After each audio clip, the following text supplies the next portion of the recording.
एकंदर पाहूयात पुढची बातमी। शिवसेना नेत्या यामिनी जाधव यांच्यावर ब्रिज कँडी रुग्णालयामध्ये उपचार सुरू आहेत।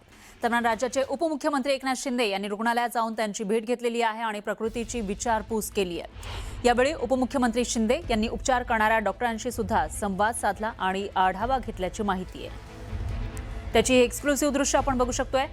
एकनाथ शिंदे यांनी रुग्णालयामध्ये जाऊन विचारपूस केलेली आहे, कारण यामिनी जाधव यांची तब्येत ठीक नाहीये। त्यांच्यावर ब्रिज कँडी रुग्णालयामध्ये उपचार सुरू आहेत आणि त्यामुळे उपमुख्यमंत्री एकनाथ शिंदे त्या ठिकाणी पोहोचले। त्यावेळची एक्सक्लुसिव्ह दृश्य आपण बघू शकतो। तब्येतीची विचारपूस केलेली आहे आणि कशा पद्धतीने त्यांच्यावर उपचार केले जात आहेत याचा आढावा घेतल्याची सुद्धा माहिती आहे। त्यावेळची ही दृश्य। याविषयी अधिक माहितीसाठी आपले प्रतिनिधी विजय वंजारा हे आपल्यासोबत जोडले गेले आहेत। विजय, काय सांगाल? यामिनी जाधव यांच्या तब्येतीची विचारपूस करण्यासाठी उपमुख्यमंत्री थेट पोहोचलेले होते। नेमकं काय झालेलं आहे यामिनी जाधव यांना आणि सध्या त्यांची प्रकृती कशी आहे?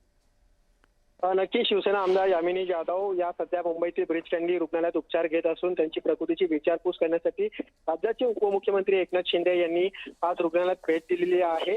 याच भेटी दरम्यान उपमुख्यमंत्री शिंदे यांनी यामिनी जाधव यांची प्रकृती जाणून घेत त्यांना धीर दिल्याचे समजते। तसेच त्यांच्यावर उपचार करण्याचं डॉक्टरांशी त्यांनी सविस्तर चर्चा केली। उपचाराची सध्या स्थिती, पुढील वैद्यकीय प्रक्रिया आणि प्रकृतीतील सुधारण याबाबत माहिती शिंदे यांना डॉक्टरांकडून घेतल्याचं सांगितलं जात आहे। भेटीनंतर आवश्यक ते सर्व उपचार योग्य पद्धतीने सुरू ठेवावा अशी सूचनाही त्यांनी संबंधित डॉक्टरांना दिल्याची माहिती समोर येत आहे।